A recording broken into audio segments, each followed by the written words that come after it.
El Señor esté con ustedes. Y con tu espíritu. Evangelio de nuestro Señor Jesucristo según San Juan. Gloria a ti, Señor.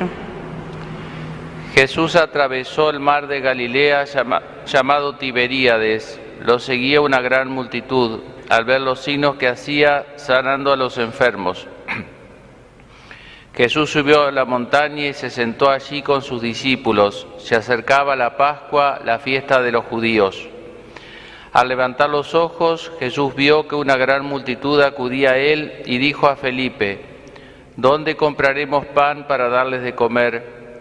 Él decía esto para ponerlo a prueba, porque sabía bien lo que iba a hacer. Felipe le respondió: 200 denarios no bastarían para que cada uno pudiera comer un pedazo de pan.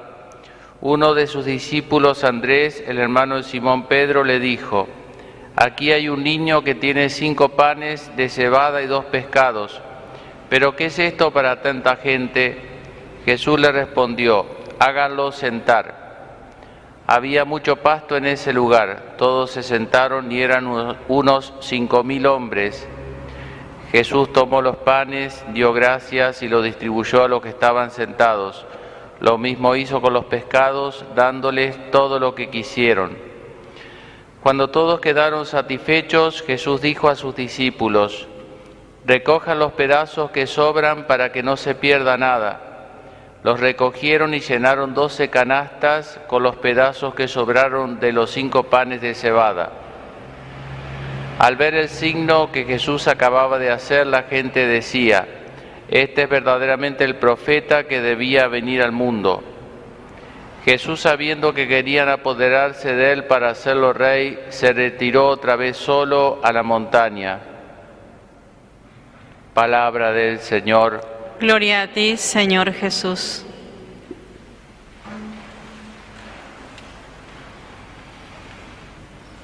Queridos hermanos, en la primera lectura escuchábamos un criterio de discernimiento para saber si las obras son de Dios o son meramente humanas, que es el tema del tiempo. El tiempo prueba las obras, el tiempo y las pruebas de la vida.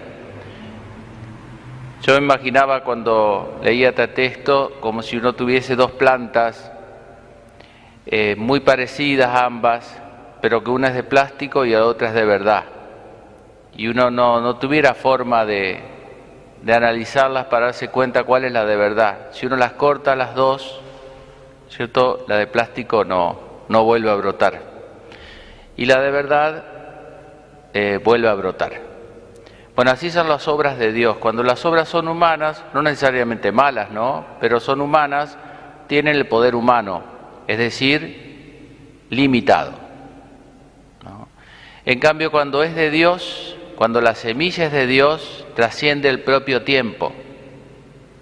Nosotros venimos leyendo textos de hace 2000 años atrás, y textos bíblicos y hechos de personas que ni conocimos, que son de hace 4000, 5000 años atrás, y sin embargo lo contamos y siguen vivos entre nosotros como un ejemplo de vida.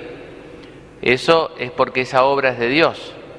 O las distintas congregaciones, ¿no?, que sus fundadores han hecho grandes obras y que han perdurado más allá de las pruebas y ha trascendido hasta la muerte de las mismas personas que han fundado esas congregaciones y demás.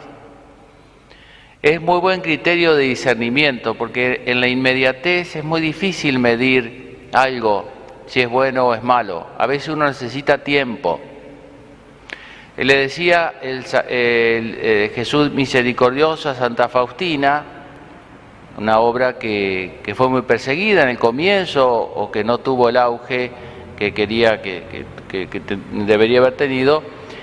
Le decía: las dificultades o las contrariedades no aniquilan la obra de Dios, demuestran que es de Dios. Las dificultades no aniquilan la obra de Dios, sino que demuestran que es de Dios. Cuando algo es de Dios, no hay fuerza humana que se le pueda oponer. Por ahí puede ralentarla, puede, como cuando uno poda algo, pero vuelve a brotar, ¿no? Vuelve a brotar. Ese es el criterio que toma que dice Gamaliel, que es una profecía, porque de hecho, ¿no es cierto?, el cristianismo, aunque fue perseguido a lo largo de la historia, sin embargo, se ha mantenido. Eso es una prueba, los 3 primeros siglos no perseguido, es una prueba irrefutable de que no es una cuestión humana si no hubiese muerto, ¿no?, hubiese desaparecido. Y esto que vale para las obras de Dios, que viene bien para juzgar nuestras acciones, y juzgar acciones que aparentemente pueden ser buenas o tener sus razones, pero que en el fondo no sé si es de Dios. Por ejemplo, en la historia de la Iglesia, cuando Lutero se levanta a criticar a la Iglesia y se abre de la Iglesia católica, tenía muchas razones, inclusive algunas que eran muy plausibles, y que coincidían con otros reformadores, como San Ignacio Loyola, Santa Teresa y demás. Y en ese primer momento más de uno se mareó con todo eso. Y después el tiempo demostró que Lutero se abrió y de ese gajo se subdividieron en miles y millones de iglesias, de sectas, como se conoce en la actualidad. Mientras que los que, digamos, siguieron la Iglesia Católica y trataron de reformarla, esa obra continuó, ¿no? Continúa hasta nuestros días. Bueno, y esto que se refiere a las obras de Dios y al poder que tienen las obras de Dios, y en eso tenemos que estar tranquilos, ¿no es cierto? A veces alguno piensa que cuando uno defiende a la Iglesia, o defiende al Papa, o defiende la fe, tuviese un temor oculto de que la Iglesia pueda sucumbir, ¿no?, que la Iglesia puede desaparecer. Y no es así.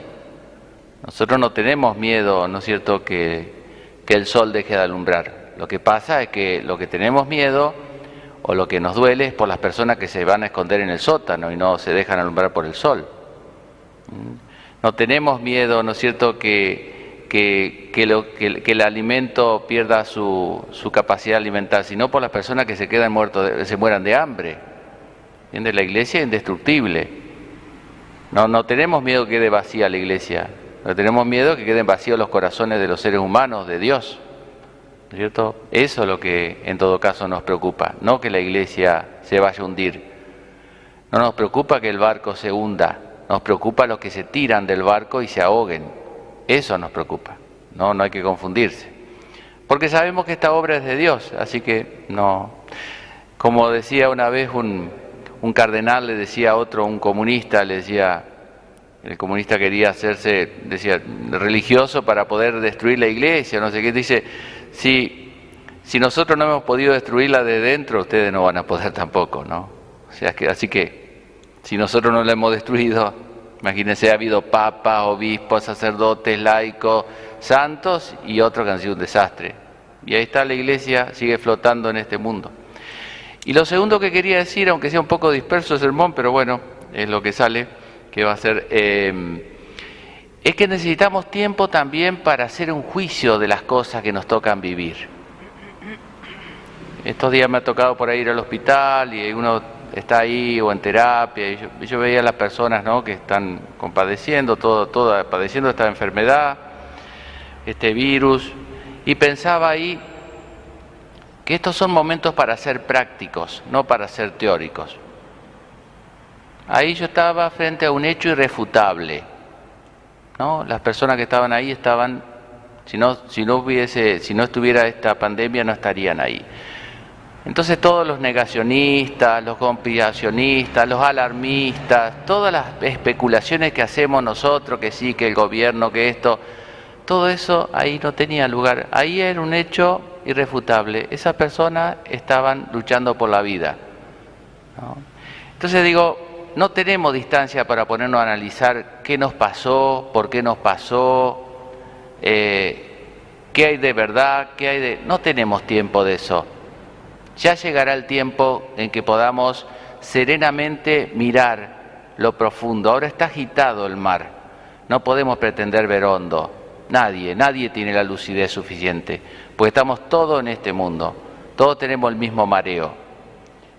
Entonces, estos momentos son para ser prácticos. Con el tiempo uno podrá y podrá juzgar estas cosas y darnos cuenta qué nos pasó como sociedad, qué pasó, si esto es un invento, si no, o sea, digo, si el virus se creó artificialmente o no. Bueno, todas esas especulaciones, me parece que si esta persona se lo agarró porque se cuidó, esta porque no se cuidó, si este porque es gordo, este porque es flaco. Ahora lo que sirve es poner los medios que están a nuestra alcance y tener mucha caridad entre nosotros. Eso es lo que sirve. Todas las demás especulaciones no sirven ahora. Más adelante se podrán hacer. No vemos con claridad. Necesitamos tiempo. El tiempo va a juzgar nuestro tiempo. El tiempo va a juzgar nuestras obras. El tiempo. Mientras tanto, tratemos de hacer lo que podamos. Y dejemos al tiempo el juicio. Le pedimos a Dios esa gracia entonces para, bueno, no marearnos tanto, ¿no? Y hacer simplemente lo que cada uno tenga que hacer. Porque de eso se trata, que la Virgen nos conceda esa gracia.